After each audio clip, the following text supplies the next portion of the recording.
Meet the Cerberus of columnists, the Janus of journalism, and the ultimate political portmanteau of opinion.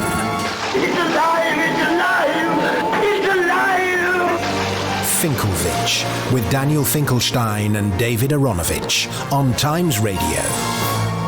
Oh, it feels like it's been ages since we've been back together again in the studio. I've got Daniel Finkelstein. Morning, Danny. Good morning. And beaming in David Aaronovitch. Morning, David.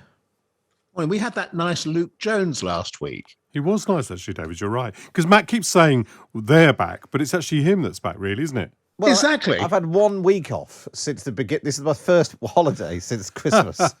And now he's complaining. You pair have been off and on and off and on. We had lovely Oliver Cam in. I thought Oliver Cam was very good. We liked him, didn't we, David? Yeah, Luke Jones and Oliver Cam will make a good pairing, I think. We'll get the jingle people onto that immediately. Right, let's talk about the thing which half the country wants to talk about, the other half about to text in and say, why are you talking about that again?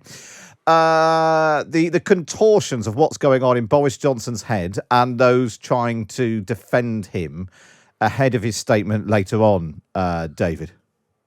Yeah, the thing that was interesting me about this was I was listening to Brandon Lewis, who I believe, what is he, Dan? Is he chairman or something? Northern Ireland Secretary. No, he was chairman. He's not. Yeah. He was chairman, and now he's Northern Ireland Secretary. And in his capacity as not being Northern Ireland Secretary, he was on everything this morning. He was the kind of, Danny, sorry to interrupt myself again, but what do you call the person who's given the job of going out? The Minister of the Day, actually. Yeah. Yeah. Minister of the Day, okay. Yeah. Right. Minister of the Day, like thought for the day, or soup of the day, and so on. Yeah, okay. The Ministre du Jour, and that he's apologising for being fined by the police, but not for having done anything wrong because he doesn't believe he's done anything wrong. And it's a viewpoint which is so preposterous, etc. But I found myself, there was a moment I had that he was saying it with such kind of authority and conviction that there was a terrible moment, and I thought to myself, "Oh, maybe I've got this wrong. Maybe he does think that." And I actually I had to take myself in hand, and I don't use that in a horrible way, in order to say to myself, "Come on, David." And then I was thinking, there is something about the act of stating an absurdity with sufficient authority that you can actually create momentary doubt. And then I realised, of course, it's not about whether I feel doubt about it or not. It's about whether Conservative MPs think they've got a position to retreat to. It's a fascinating, so on. It's a fascinating thing, David, because you're quite right. That is what one goes through as a listener. The even more fascinating thing is that that's what Brandon Lewis has almost certainly gone through before doing it. And one of the reasons he has authority like that is that he'll have come to believe it. One of the things that really interested me, I had conversations with Conservative MPs at the beginning of this, who were very shaky about whether Boris Johnson should stay. And then the consensus inside the party began to shift, partly because of Ukraine, partly because the time had expired. And now these particular MPs are very confidently rebutting my argument that it's completely proportionate for him to stand down, with arguments that they clearly believed, and they said it with a degree of authority which actually, in fact, exactly as you said, David, I did find myself having to argue positions which a month or 6 weeks ago everyone accepted. Yes, cognitive dissonance is a very, very strong thing. One of the things I'm very sorry about once in politics was one of my ministers that I work for, Brian Mawhinney, I like very much and admired very much, and he went on the radio and gave an interview, and I missed it. And when he came into the office, he said, "How do you think I did, Danny?" And I hadn't heard it, and I was momentarily thrown. And I said, "I really regret this. Now it's a terrible thing to have done." I said, "It was great," because I didn't want to say I wasn't listening. I'm your director of research. I wasn't listening to the Today programme, the thing is, it had been a total disaster.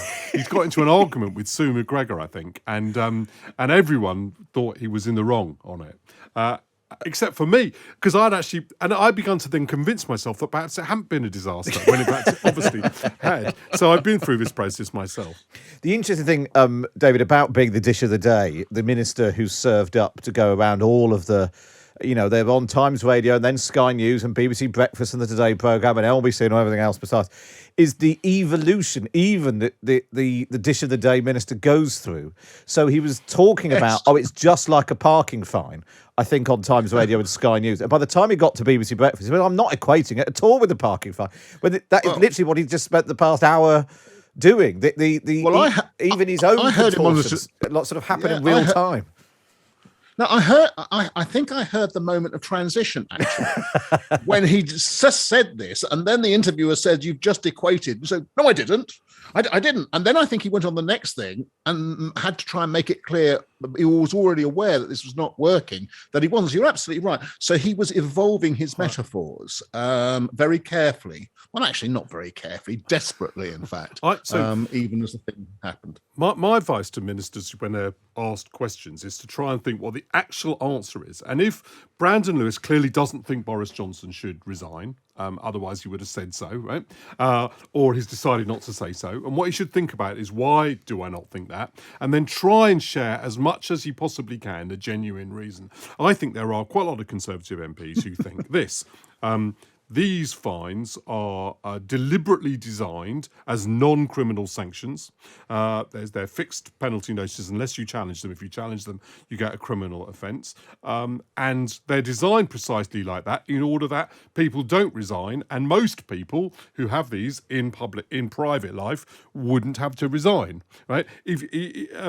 Whereas, for example, if it was a criminal sanction, if you were a policeman or a lawyer, you would have to resign.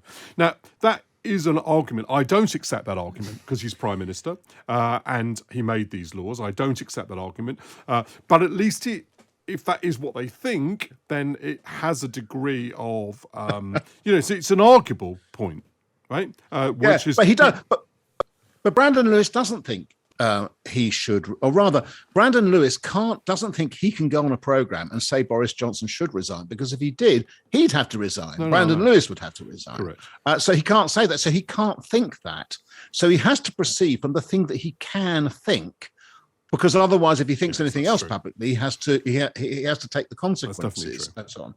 So we know he's bound to that position. He then has to. So what you've done is give him a slightly better argument, really, than he could think up himself. That's why which is why, frankly, you're on this program. Yeah, exactly. Yeah, there's some poor soul is sitting in Brandon Lewis's office this morning saying, I thought it went really well, while quietly admitting he hadn't heard That's it. right. And then Brandon Lewis, yeah, exactly. Did you hear it? No. But it was really good. I suppose to some extent, what we're putting our finger on, Danny, is the concept of, certainly in the position of Brandon Lewis, cabinet responsibility. That he has to go out and argue to some extent black is white, or at least black is not even a colour, or whatever it is he's trying. Or, we shouldn't be talking about black, there's a war on, or whatever because that's his job. Because actually, it is possible, and I don't know because I've not spoken to him about it, it is possible that Brandon Lewis does think Boris Johnson should resign. It's not, in my view, I do not think this. I think it is proportionate for the Prime Minister to resign. I think he's broken the ministerial code. I think that it should be a resigning offence for him to do that, just to be clear. It is not preposterous to argue it's disproportionate. That is the one. I think the war argument is ridiculous. I think the argument that it's not really an offence is ridiculous. It was the argument that he didn't know what he was doing. That's also ridiculous. It's not ridiculous to say, I think that it was a bad thing to do this, but not a resigning matter. He's the leader of my government, and I'm content with an apology. That would be at least an argument that had some sort of intellectual merit. The only problem with that argument, and it's a pretty fatal one, is then it doesn't deal with the question of what he said to Parliament. Yeah. His answer is, I did mislead Parliament, but it wasn't deliberate. However, what he didn't do, which the Ministerial Code also requires him to do, is take enough trouble to ensure that he was telling the truth. So little trouble did he take that we all realised at the time it was absurd. Therefore, either he knew that or he ought to have known it and didn't know it. Either of those things are resigning matters. And the problem is, the reason anybody ties themselves up in knots is because Boris Johnson knew when he said it was a he was trying to pull a fast one. And now when you start trying to pull this out, It's certainly my conclusion that he did know that. and so Yes. everyone then is tying themselves up in sort of each other's knots because the starting point was mad. Well, we'll see if his justification evolves or not later on when he makes his statement to Parliament this afternoon. Of course, we'll bring that to you live here on Times Radio. Still to come, we're going to talk about whether or not vicars or even more senior people in the church should get involved in politics. And are we getting overexcited about the French presidential elections? Finkelstein continues next. Daniel Finkelstein and David Aaronovitch. Right, let's turn our attention now to vicars. Two of our great national institutions, the Conservative Party and the Church of England, have been falling out, this time over the policy of sending asylum seekers to Rwanda. Is it a problem, Danny, for senior Conservatives to get into a slanging match with the Archbishop of Canterbury? Well, it wouldn't be a problem if they were right. I think that the Archbishop of Canterbury is more nearly right than they are. The reason why I say more nearly right is I do actually think the Home Secretary is aiming to try to solve a problem that does require a resolution. I just don't think the resolution she's picked is an acceptable one for various different reasons, which you've already discussed. I don't think. I think, by the way, it can be a difficulty for the Conservative Party to fall out with the Archbishop of Canterbury for both of them. For the Conservative Party, they're obviously falling out with a major moral leader in the country. For the Archbishop of Canterbury, he's probably falling out with quite a lot of his members. If you think who the people are who are probably most likely to support the policy, it'll be older white people living in kind of home counties, and that's quite a lot of his congregation. So he that you know, it's not an easy position for him to take, but. I think probably the political consequences of them falling out with the Archbishop of Canterbury, it's been going on for so long that the Conservative Party's fallen out with the Church of England. It's no longer a huge political mover, I guess. More serious is, both morally and politically, is the question of whether they're right. David, the thing that strikes me about this is I'm not remotely religious, and yet, you sort of think, oh, the Archbishop of Canterbury, that's interesting. And part of me then thinks, why is it interesting? Why do I think that is significant? The Archbishop of Canterbury's not happy, given that I'm not remotely religious. That's very pious of you. I have to say that I put this item down for discussion because it makes me laugh. I'm afraid, for various reasons, which Danny may relate to. The Archbishop of Canterbury is a kind of exotic figure for me, and I like the idea of an Archbishop of Canterbury, and I do understand that without Archbishops of Canterbury and the Church of England, we wouldn't have lovely cathedrals and so on, or otherwise their upkeep would be. And but it is hilarious when an archbishop, firstly, to have Conservatives saying you should keep out of politics when it literally is the British Constitution that bishops sit in the House of Lords alongside Danny, etc., to scrutinise our laws. Yeah. That literally is our constitutional position. And Conservative MPs... What, the bishops specifically have to sit next to Danny? I was just thinking. Yeah. on Danny's lap, actually, quite often. That's right. There's nowhere else to go. Often has he been draped in unwitting purple. But anyway, let's lose that image and try and stick to the very unserious point I was making, really, which was, so there's all these Conservative MPs saying we must defend our history, but don't appear to know that our history is why we have these bishops. The second thing is when the Archbishop of Canterbury is literally accused of virtue signalling, which is exactly what an Archbishop of Canterbury is there for. If the Archbishop of Canterbury is not going to signal virtue to us, what on earth is the point? I mean, it's what rabbis are for. Danny has been through many more rabbis than I ever have, that's for certain sure, doing vast amounts of virtue signalling. It's what preaching is about. Yeah, I can tell you that Rabbi Aaron Goldstein of the Ark Synagogue in Pinner is not in favour of this policy, I'm sure. I haven't consulted him, but I know what he'll think. So yeah, you're right, David.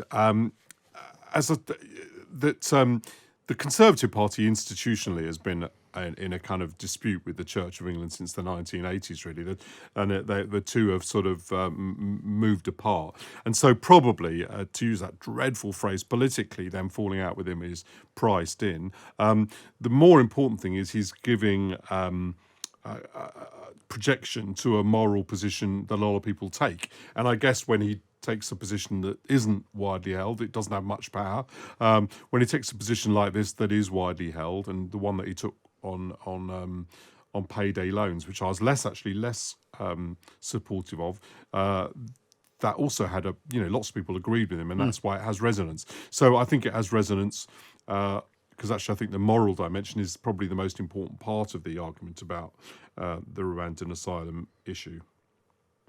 Well, let's leave it there before we don't want to fall out with the chat. I was watching some old episodes of The Vicar of Dibley at the weekend, and there's an episode where the Archbishop of Canterbury turns up, and but it's somebody who looks exactly like Rowan Williams, and for quite a long time of watching it, I thought they'd actually got him.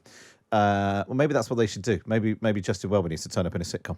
Well, Rowan Williams made himself look like God, didn't he? I mean, I always thought that he essentially sort of Michelangelo depicts God. I'm going to look like that, and that's what he looked like. And I really thought, and I thought he looked more like an Archbishop of Canterbury should look like than the current one. God doesn't look like Rowan Williams. Like Mason Mount. Look, we haven't got time. We haven't got time to discuss what God does and doesn't look like. Text says 8722. Start erasing the word types. Finally, are we getting overexcited about the French presidential election, David? Lots of talk about Marine Le Pen. Is this just the commentariat trying to whip up excitement about something which is a foregone conclusion? Before the first round, there was a couple of polls that suggest there was a 2-point lead for Macron in the final round and so on. And there were just these couple of polls. By and large, the polls have all shown him up to 8 points ahead and possibly even more. But on the basis of those polls, we've seen a kind of explosion of what Marine Le Pen would mean for this and what Marine Le Pen would mean for that and so on. It talks about the crisis in France. And by the way, there's never a time when France isn't in crisis, and that's including the French always believe France is in crisis, over Algeria, 1968, etc. Constantly, the French are in crisis and so on, and we like that image. And so I'm really going to do something I never, ever, ever do because I hate predictions. But I think all this is for the birds because I think Macron is going to win relatively easily. Yes. Now, if I'm wrong, come back. And we will deal with that. David, is that not a problem though that more than 40% of people are contemplating voting for her, both from the far right and parts of the far left which join up with the far right? That kind of the size of that populist vote must be, very concerning for anyone from an immigrant background living in that country.